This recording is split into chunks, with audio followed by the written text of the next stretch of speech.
Thank you, Jaroslav. Thank you for the department. Thank you for inviting me for this opportunity to speak here. It's actually, a week ago I didn't know any of you. Now I know a few of you. But as you will see, this is actually kind of an honor for me and a special moment for me, because the journey that you are going on is actually quite similar to the journey I've been on and the journey I am on, right? So I want to say a few words to you, especially you as new students of these programs, but also to your parents, to the staff, to industry participants who are here. Before I get into the meat of it, I'd like to say a special thing about industry and university collaboration, because I think it's very important. So I spent about 10 years in academia, and then I spent about 15 years or so in industry. And I believe that on both sides of that line, if you will, I was working between university and between industry. And I think it's very important. I know some of you are here as industry representatives, and I know some of you have even sort of sponsored the programs, sponsored some students, and I think it's hugely important. I also think it's a way for you to get a head start on this talent, because in 4 years from now, these students will be out there, and you will be fighting with your competitors, the other vendors and companies who wants to hire them. So here's your opportunity to engage with them, starting already now through projects and summer internships and so forth. Right? Engage with these students now, get to know them, let them get to know you as companies, and so also, of course, make sure you sponsor the program as a whole and next year's students and so forth. That is your opportunity to invest in the program and reap the long-term returns, because these people will be your architecture programmers, your team leaders in 5 years from now. So that's your opportunity. So, but with that said, I wanted to spend most of my time talking to you. Here we go. As students. I believe this is your new home. And you're probably going to spend quite a lot of time here, studying more, being frustrated because it's hard, having a lot of fun. So think of this, and you're going to be here for a number of years. This is an opportunity that doesn't come that often. And before I get into, I have 3 things to say to you, sort of 3 kind of things to think about going forward. But before I do, I actually want to tell you a little bit about how I started. So exactly 25 years ago, it's a long time ago, I was where you are now. Well, not exactly in the same physical space. I was actually at this place, which is the Computer Science Department, or Information Technology Department in Uppsala in Sweden, which is where I started a 4-year program in 1990. Exactly, it's a very similar program to what you are embarking on. Here I was. I know the bar for getting into this program was quite high. You had good grades, all of you. When I started here, I didn't have as good grades. I actually barely got in. I actually was the last open position. I spent two days in another school in another city. And then they called me after 2 days and said, you have a spot. And I left for this 4-year education because it was a more solid computer science education. Once in, I did well and so forth, and I even went on to get a PhD and so forth in computer science. But it is a serious undertaking, and I've been on it in a similar way as you are getting on it now. I want to talk a little bit about foundations. I think foundations matters to computer science. You can jump on the latest programming language trend. You can go for a 2-week education or a crash course or something like that. But I think foundations matter. If you're going to have an education that lasts you 10, 15, 20 years, foundations truly matter. And that's because the industry and the technology is changing very quickly. Databases, programming languages, development tools, platforms, they change very quickly. And if you just know a specific one, the new one is going to be as hard to learn. But if you have foundations, if you know how these tools and these programming languages are constructed, the next one you learn is going to be much easier.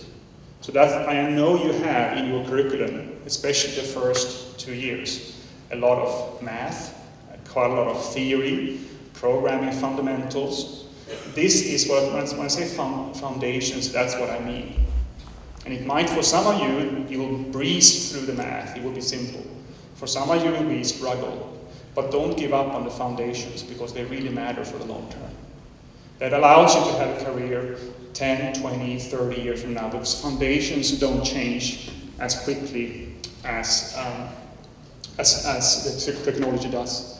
And I want to give you an example. So I think this is you can't read this, and that's not the intention. This is a 50-year span of programming languages. It goes from 1950s only up till 2001, 2002. After that, I think they stopped trying to keep track of programming languages. I believe you are going to start programming in Python, which was invented about 8, 10 years ago or so. And that's a good choice. But there was many programming languages before that.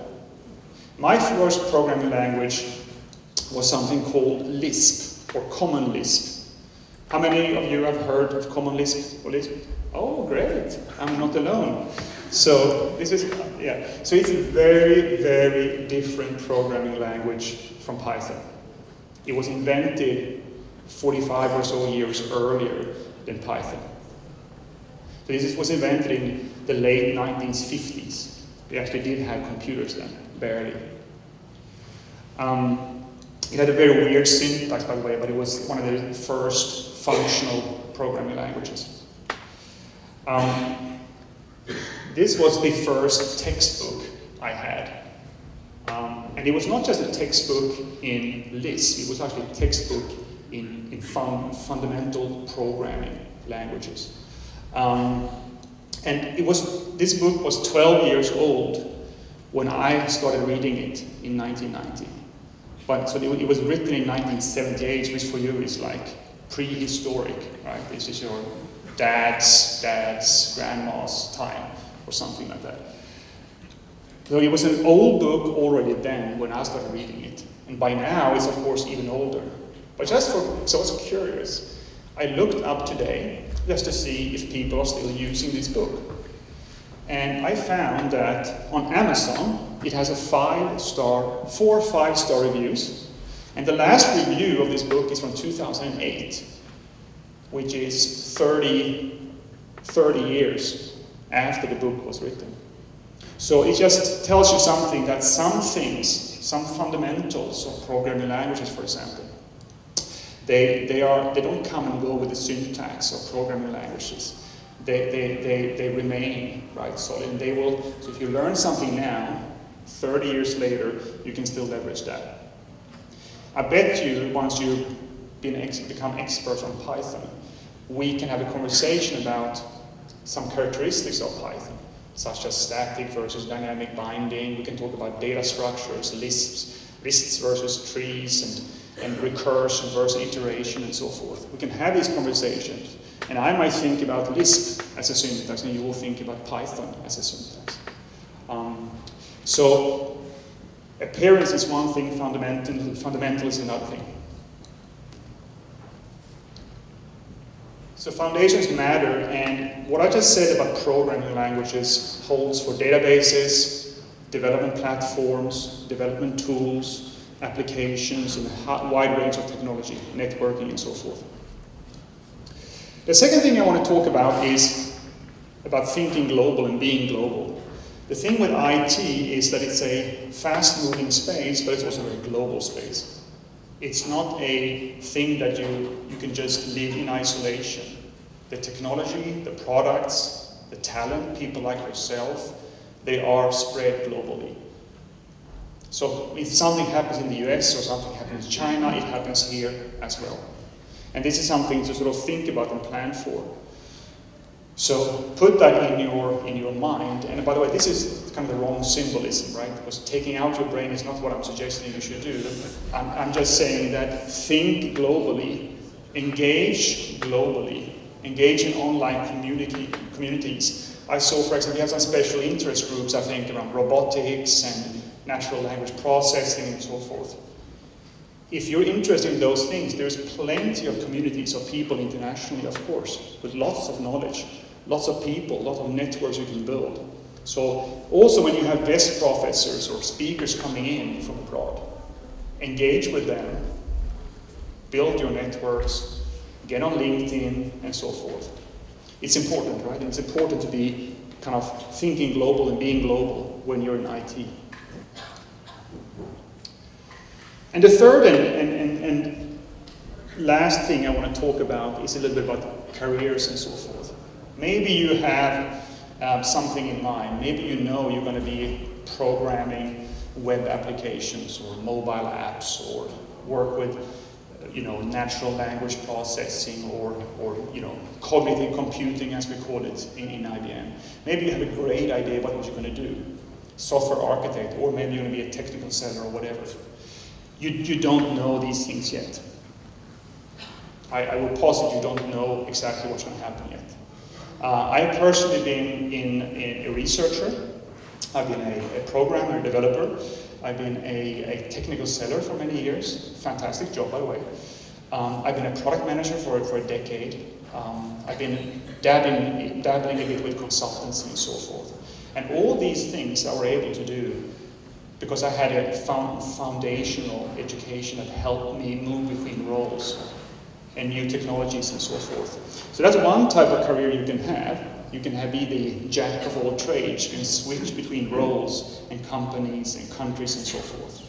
Or you can choose to be an expert. You can spend, 10 years in databases or mobile technology or whatever you want to do. And you can be an expert in that. In both cases, you have chosen a good education to do so. I want to give you one little example to leave you with. When I went through this education where you are now, mobile, right, cell phones, mobile phones, the term was there, we had mobile phones, but they were not kind of used for what we use mobile phones for now. Then, at that time, of course, and this shows how old I am, at that time we actually used them to make phone calls. You dialed a number, and there was like this kind of ringtone, and then hopefully someone picked up, and you actually had a voice conversation. I don't know if you've experienced this, but you're actually calling someone, talking to them in real time, right? Now we don't do that with mobile phones very much, at least, right? They still have the functionality for a couple of years more or something like that. Predominantly, what we use mobile phones for today is, of course, online shopping, right? We use them for Facebook and Twitter. We follow people, we retweet people, we like people's posts, right? We recommend stuff. We engage in our networks. We're building as I say in the United States, we're building our personal brands, right? For our mobile technology and our mobile phones. It's very different.